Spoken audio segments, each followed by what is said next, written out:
Excellences, Monsieur le Président de la République, chef de l'État et magistrat suprême, Excellences, Madame la Première ministre, honorable Président de l'Assemblée nationale, honorable Président du Sénat, Excellences, Messieurs et Dames ambassadeurs et chefs de mission diplomatique, Monsieur le Président de la Cour constitutionnelle et Président du Conseil supérieur de la magistrature, honorables députés, honorables sénateurs, Mesdames et Messieurs les membres du gouvernement, distingués invités en vos titres et qualités respectifs. Qu'il me soit permis, Excellence Monsieur le Président de la République, magistrat suprême, de vous exprimer toute ma gratitude. Gratitude à cause de ma nomination en qualité de ministre d'État, ministre de la Justice et garde des Sceaux de la République démocratique du Congo. Vous avez risqué, alors que personne ne pouvait parier sur un jeune député issu des rangs de l'opposition politique, afin qu'il se voie confier ces lourds et grands portefeuilles régaliens, celui du ministère de la Justice. 5 mois après, Excellence Monsieur le Président de la République, je pense que votre choix fait plus que jamais l'unanimité. L'unanimité par l'adhésion populaire que les différentes actions et initiatives du ministre, votre ministre de la Justice, requièrent dans l'opinion. Excellence, Monsieur le Président de la République, permettez-moi également de vous rendre hommage pour votre sens élevé de patriotisme. C'est une première dans notre histoire politique que d'avoir un chef de l'État, un président de la République, qui affronte de manière aussi viscérale un ennemi, M. Paul Kagame, qui a tant endeuillé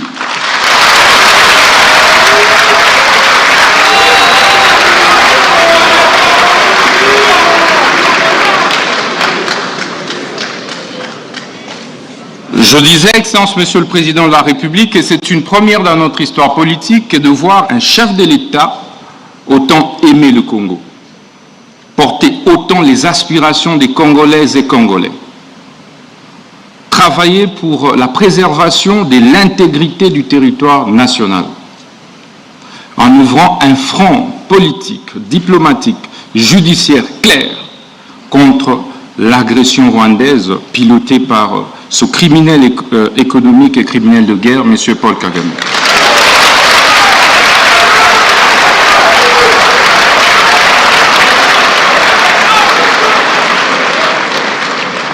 Excellence, Monsieur le Président de la République, je puis vous rassurer que vous n'êtes plus seul sur le front judiciaire.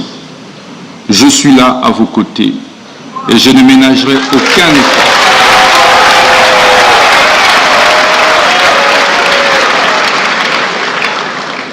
pour que la République démocratique du Congo, au travers de votre autorité, puisse gagner cette bataille injuste, cette guerre injuste et illégale qui nous a été imposée injustement à cause de nos ressources naturelles. Excellence, Monsieur le Président de la République, après cette phase d'hommage, permettez-moi de rappeler également votre dévouement pour l'instauration de l'état de droit, véritable état de droit, depuis votre avènement à la tête de notre pays. Et cet état de droit passe indubitablement par une justice juste et équitable. Mais Excellence, Monsieur le Président de la République, c'est quoi alors la justice?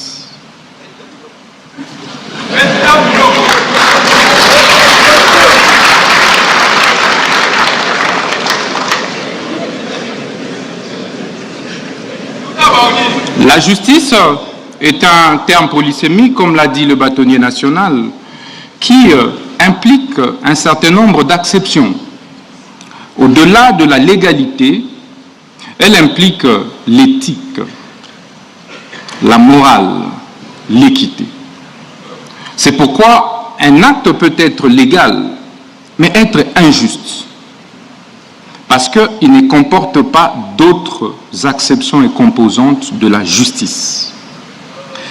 Mais au sens formel, Excellence Monsieur le Président de la République, la justice devait être comprise comme ce système, cet ensemble de systèmes composés et constitués des corps des magistrats, des avocats, des huissiers, des greffiers, des OPJ, des APG, j'en passe, en vue de créer l'équilibre dans la société, en vue de créer l'apaisement et la paix sociale dans la société.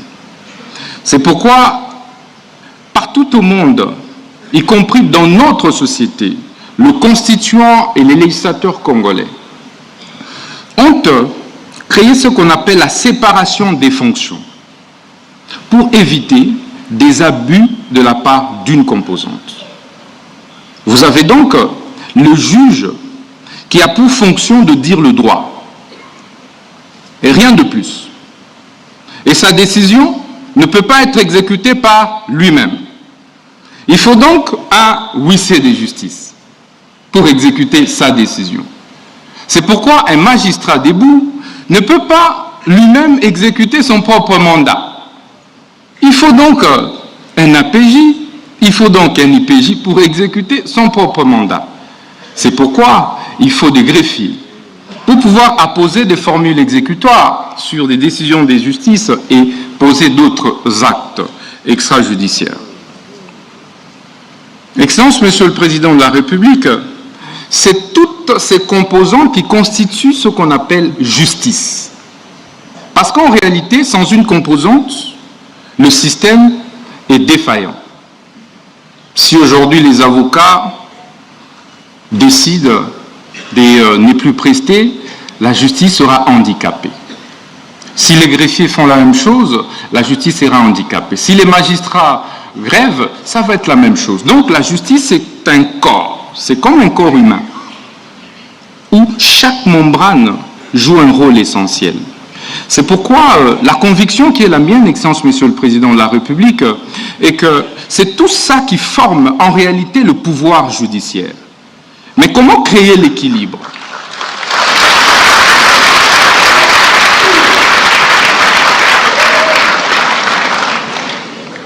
Mais comment alors créer l'équilibre et veiller qu'une composante puisse empiéter sur les fonctions d'une autre composante?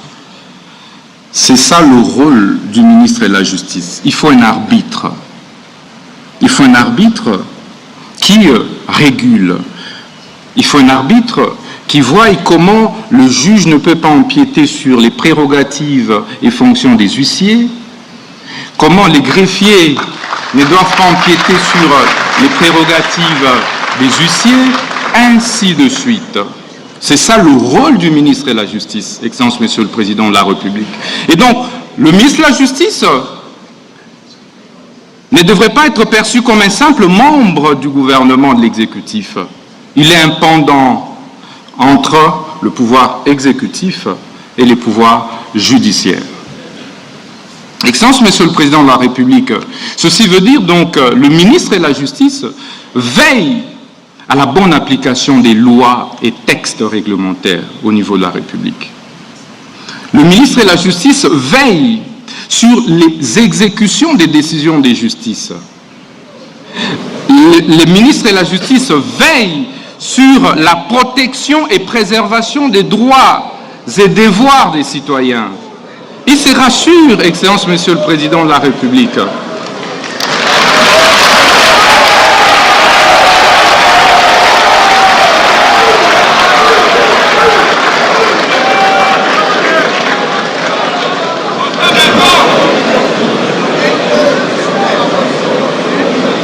Je disais donc que le ministre de la Justice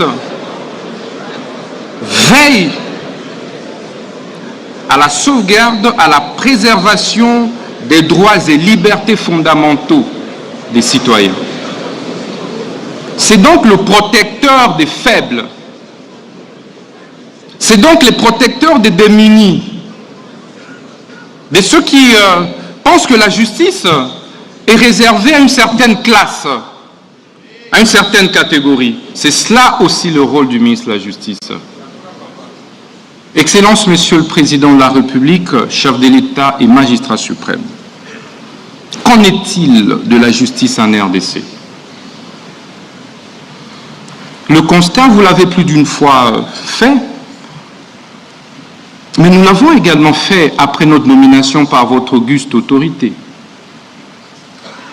7 Congolais sur 10 sont insatisfaits de la manière dont notre justice est distribuée et administrée.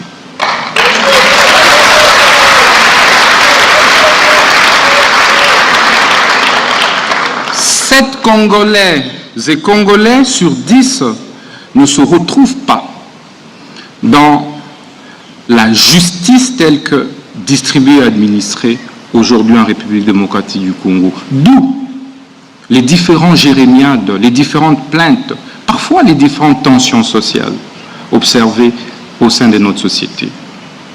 Mais quels sont certains mots observés depuis que nous sommes ministres de la Justice? Vous avez, Excellence, Monsieur le Président de la République, des spoliations des biens, des publics comme des privés, des maisons des paisibles citoyens, parfois qui sont spoliés de manière injuste et illégale. 90% des plaintes que nous recevons résultent des spoliations des maisons des particuliers. Vous avez des arrestations arbitraires. Excellence, Monsieur le Président de la République. Parfois qui ne respectent pas les normes, les délais, qui sont pourtant prescrits par nos lois et par la Constitution. Vous avez la surpopulation carcérale, où dans des prisons, des prisonniers sont entassés tels des sardines, et parfois certains en meurent par étouffement. Vous avez, Excellence, Monsieur le Président de la République, des saisies intempestives des comptes et des avoirs, aussi bien des sociétés privées que publiques, et même des services publics. Vous avez, Excellence, Monsieur le Président de la République, également des mauvaises conditions de vie et de travail des différents acteurs de la justice. Lorsque les magistrats tombent malades, il est obligé parfois de fournir beaucoup d'efforts pour se faire soigner. Lorsqu'un magistrat meurt, ils sont obligés de se cotiser pour pouvoir enterrer l'un des leurs.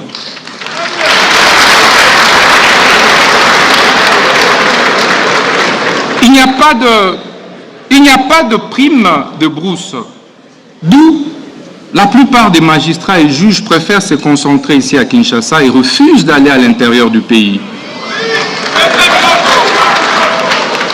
Et donc, dans la plupart des juridictions à l'intérieur du pays, il n'y a pas de juges. Il y a une insuffisance des magistrats. Et donc, la justice n'est pas bien dite à l'intérieur du pays. Mais cela est dû aussi aux mauvaises conditions de travail, aux mauvaises conditions de vie de ces magistrats, parfois qui prennent d'énormes risques pour ceux qui acceptent, Excellence, Monsieur le Président de la République. Ils n'ont pas de moyens de mobilité. C'est tout ça qui fait que notre justice soit malade. C'est tous ces mots compilés. Mais que faire pour pouvoir en guérir, Excellence, Monsieur le Président de la République? Mais il faut discuter, il faut un cadre pour échanger. Il faut se regarder dans les yeux. Pourquoi? Parce que seule la justice élève une nation. Je dis, Excellence, Monsieur le Président de la République, la justice est la colonne vertébrale d'un État. Ça devrait être le premier pilier de l'action gouvernementale. Quels que soient les efforts que l'on puisse fournir dans les secteurs de l'économie, dans les secteurs des finances, quelles que soient les réformes que l'on puisse opérer, tant que la justice est malade, rien ne marchera, Excellence, Monsieur le Président de la République.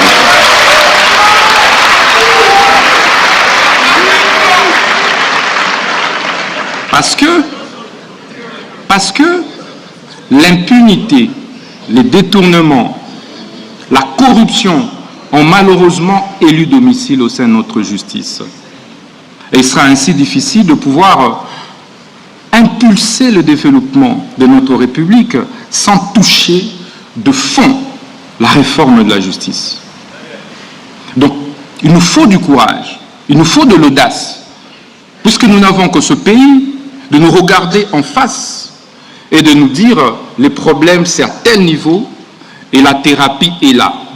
Et accepter que cette thérapie soit administrée de manière ferme, claire et sans faille, Excellence, Monsieur le Président de la République.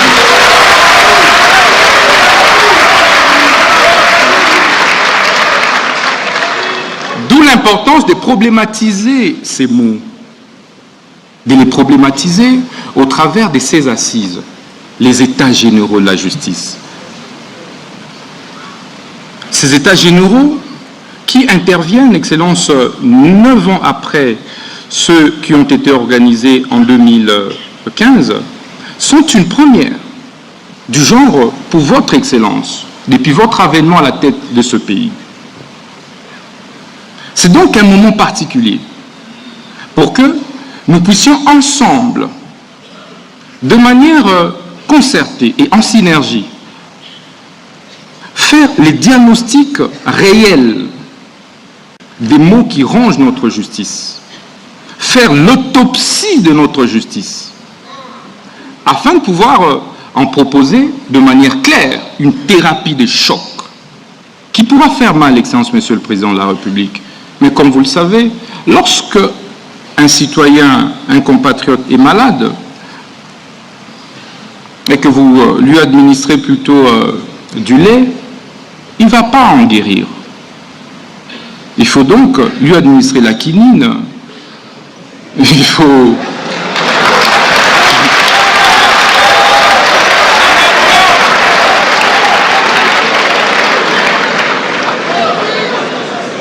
Excellence, Monsieur le Président de la République, lorsque vous avez une plaie et que vous mettez du sucre sur cette plaie-là, elle ne va pas guérir.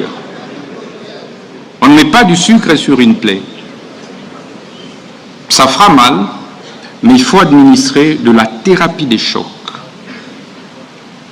Ces assises, Excellence, vont se dérouler du 6 novembre au 13 novembre. Et elles ont été organisées et seront organisées en 3 phases. La première phase a consisté, évidemment, comme le président de la Cour constitutionnelle, le président du Conseil supérieur de la magistrature l'a dit, en l'évaluation des États généraux de 2015. Ça a déjà été fait à Zongo, dans le Congo central. La deuxième phase, qui constitue, Excellence, Monsieur le Président, la particularité de ces États généraux, ce sont les consultations populaires.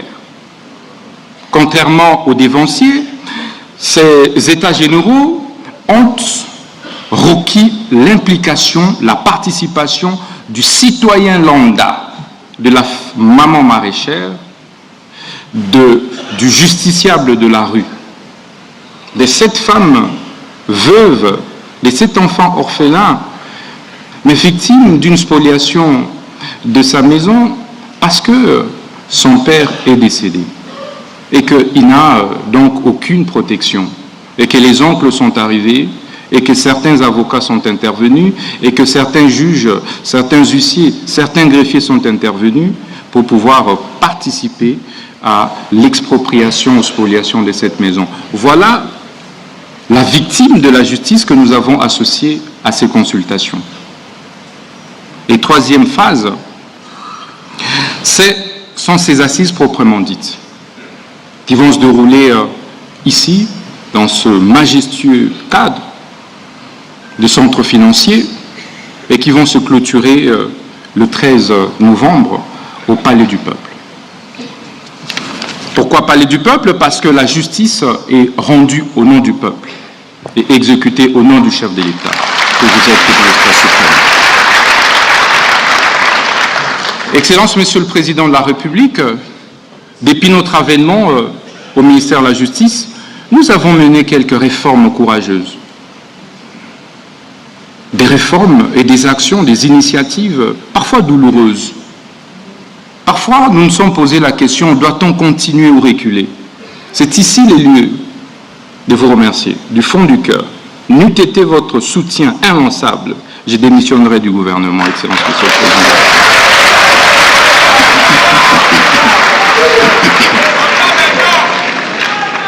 La première réforme courageuse, c'était l'insaisissabilité des biens des entreprises publiques, services publics, établissements publics. Aujourd'hui, le taux des saisies exécutions contre nos entreprises publiques a sensiblement baissé et nous avons réussi à sauvegarder les biens et fonds des entreprises, services et établissements publics. Excellence, nous avons également instauré ce qu'on appelle en droit étranger la caution judiciaire pour éviter que n'importe quel quidam puisse déranger les entreprises qui acceptent de venir investir dans notre République, qui faisait l'objet de beaucoup de plaintes et souvent fantaisistes, et doubler, Excellence, des condamnations parfois exorbitantes, à des astreintes exorbitantes, à des dommages-intérêts parfois mirobolants, qui ont fait que certaines entreprises puissent fermer et quitter la République. Pourtant, on ne peut pas créer de l'emploi sans investisseurs privés. Et donc, ça a été notre devoir, sous votre impulsion et vos instructions, de pouvoir réformer sur ce plan-là. Nous avons également procédé à la bancarisation de tous les frais de justice, qui est un processus. C'est difficile parce que c'est une réforme. Mais au bout de compte, nous allons y arriver. En si peu de temps, là où nous avons réussi à bancariser, Excellence Monsieur le Président, nous avons décuplé les recettes qui relèvent du ministère de la Justice. Nous avons également, Excellence, sous votre impulsion, amorcé des actions de désengorgement. Des désengorgements de nos maisons carcérales, de nos prisons. Ça a été difficile. Aujourd'hui, Excellence, la prison de Makala, qui constitue une épine, en fait, pour le gouvernement, votre gouvernement, ne constitue plus un problème comme avant. Parce que nous avons, grâce à votre impulsion, pris des décisions et des mesures courageuses, celles de désengorger. Aujourd'hui, il n'y a plus de morts dans la prison de Makala par étouffement, Excellence Monsieur le Président de la République.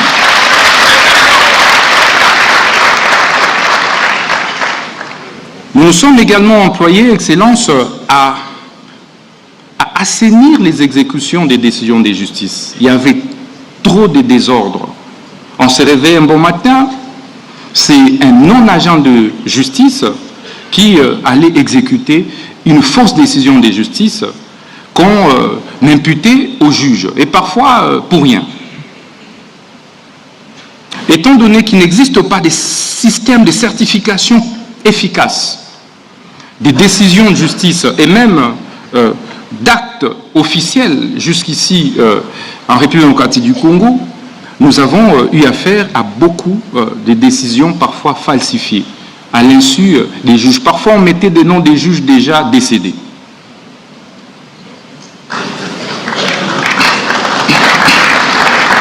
Excellence, Monsieur le Président de la République, aujourd'hui, les taux des exécutions barbares dans la ville de Kinshasa a systématiquement baissé. Que ce soit au niveau des banques, que ce soit au niveau des particuliers. On ne se réveille plus un bon matin et on a un particulier qui va ravir la parcelle d'autrui. Excellence, vous pouvez vérifier, ça n'existe plus aujourd'hui à Kinshasa.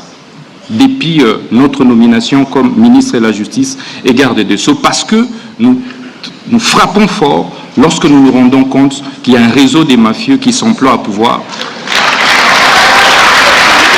commettre des bêtises.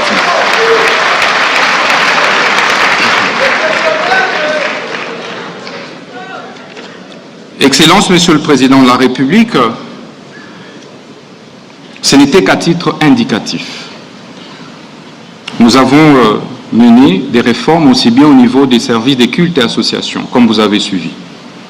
Aujourd'hui, nous avons supprimé l'F92 et nous accordons des personnalités juridiques aux églises et nous avons instauré les systèmes d'identification de tous les pasteurs. C'est en cours pour pouvoir, Excellence, Monsieur le Président de la République,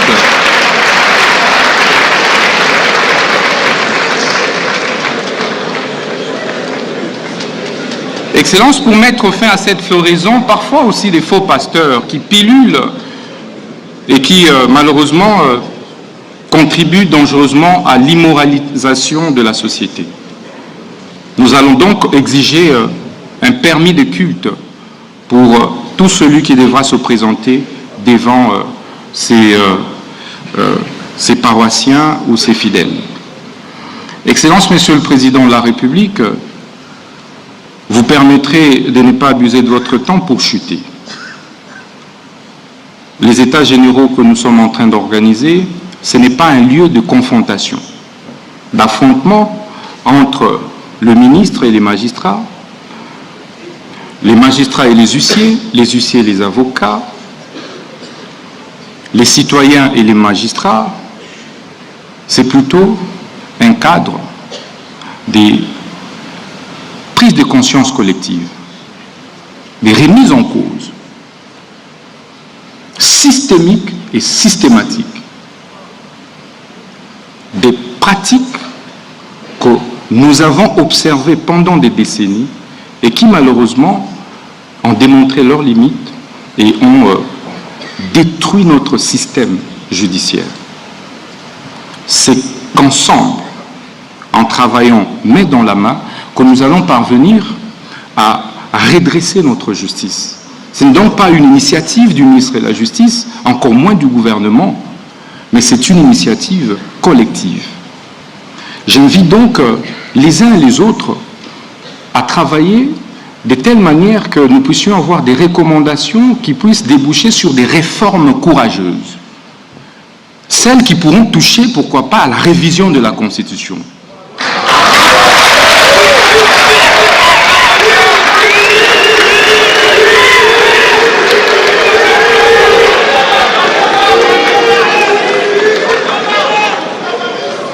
Parce que, Excellence, Monsieur le Président de la République, comme disait Rouvillois, les constitutions ne sont pas des tentes dressées pour le sommeil, tout comme les lois. Elles sont appelées à s'adapter aux réalités de la société. Nous mettrons donc en place un comité de suivi et d'évaluation des recommandations de ces États généraux. J'ai dit et je vous remercie.